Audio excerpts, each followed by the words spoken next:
Welcome back to NoobTube TV. Today we're going to be talking once again about how to make Madden better. This video is going to focus on the Infinity Engine and CPU play calling. And this being our second volume, it is going to take as many volumes as possible to make Madden into the game we want it to be. And the first thing we're going to look at is the Infinity Engine, one of the great additions to the game this year.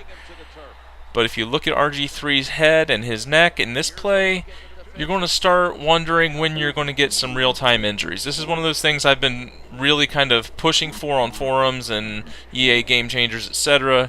I know it's probably one of those things the NFL doesn't really want to have in their game because it shows the true nature of the sport, but RG3 should at least have a tweaked neck in this play. And the next play you're going to see once again, RG3, or is it Gumby?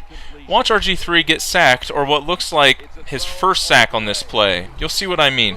He actually gets brought down, he's bent over backwards on his back, and he's laying on top of one of his teammates. I've never seen this happen in any video game. You can take it all the way back to Tecmo Bowl, it doesn't matter. If you pay attention to him getting brought down, now this could potentially happen. I mean, it's not on the ground, it's not like they didn't register a tackle. Although it looks like his knee might have hit the ground when he was getting back up. Regardless, he does end up getting tackled, but can you imagine if he would have completed a pass on that play? Then the next thing we have is the CPU play calling. For lack of a better term, and for the fact that my favorite team is the Browns, only the Browns call plays like this. 13 seconds left in the game, you're down one, you're 80 yards away from anything close to even getting any sort of chance of winning the game, and they run the ball on first down. Now there's 8 seconds left, now you have one timeout. You would think that the CPU would throw the ball deep in this situation.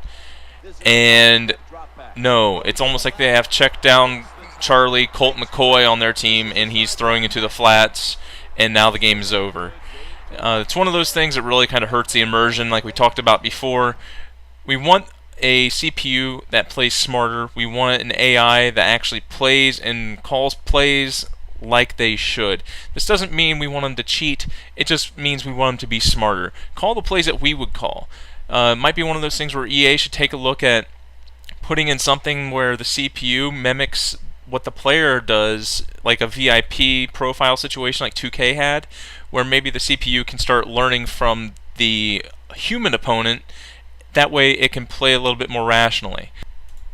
Either way it goes, that does it for this second volume of Making Madden Better. Hopefully this gets some of your other ideas rolling. Post them in the comments and we'll look at maybe focusing on some of those on our next video.